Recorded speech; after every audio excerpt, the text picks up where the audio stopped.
everyone for your support. Since I was not allowed to speak inside Parliament, I am using this opportunity to speak outside Parliament.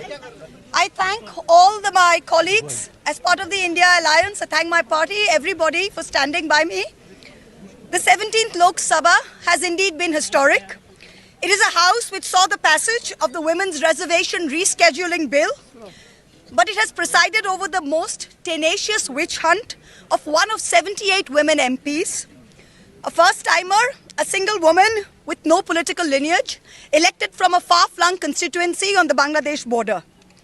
This Lok Sabha has also seen the weaponization of a parliamentary committee.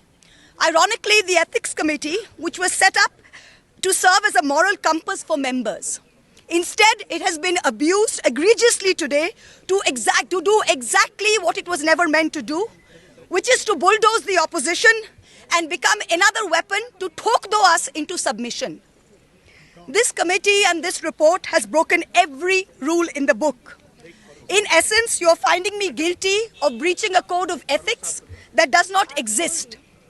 The committee is punishing me for engaging in a practice that is routine, accepted, and encouraged in the House. The findings are based solely on the written testimonies of two private citizens whose versions contradict each other in material terms, none of whom I was allowed to cross-examine. One of the two private citizens is my estranged partner who, with malified intention, masqueraded as a common citizen in front of the committee. The two testimonies have been used to hang me. They're at polar opposites to each other. The complainant says I accepted cash in consideration from a businessman to ask questions in furtherance of his commercial interests. But the businessman's suo motu affidavit says I pressurized him into uploading questions to further my agenda. The two are at polar opposites. The Ethics Committee, without getting to the root of this, has decided to hang me. It refused to summon the businessman to orally testify. And there is no evidence of any cash, of any gifts anywhere. The recommendation of expulsion is based solely on the ground that I have shared my Lok Sabha portal login. There are no rules whatsoever to govern the sharing of logins. As the hearing of the Ethics Committee demonstrates, all of us MPs are conveyor belts to get questions from the public, from citizens, and to voice that in Parliament.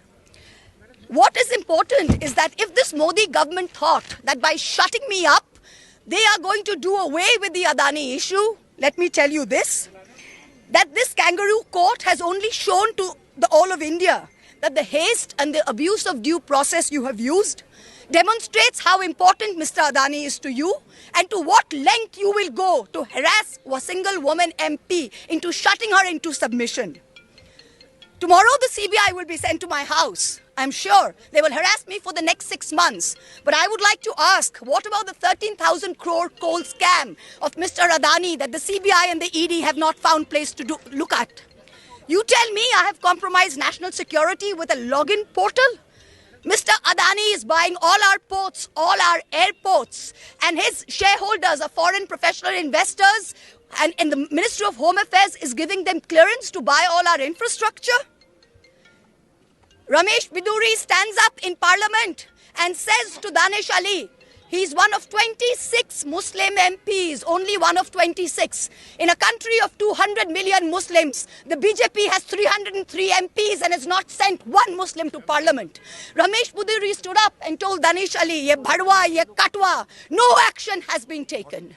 Nothing has been taken. You hate minorities. You hate women. You detest Nari Shakti. You cannot handle power and authority.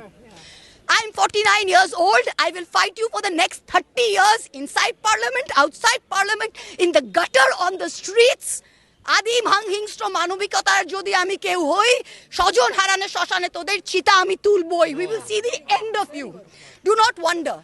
Punjab, Sindh, Gujarat, Maratha, Dravida, Utkala, Bongo. You don't have the Punjab. Sindh is not ours. Dravid is not yours. Utkal is not yours. Bongo is not yours. Where do you think you're going to rule us? Where do you think you get this brute majority from? The Ethics Committee has no power to expel. You have assumed the powers of a quasi-judicial authority and imposed a penalty on me that you have no power to do. You have disregarded due process, proportionality, and abused every tenet. This is is the beginning of your end. जब नाश मनुष्य पर छाता है तो पहले विवेक मर जाता है. We're going to come back and we're going to see the end of you.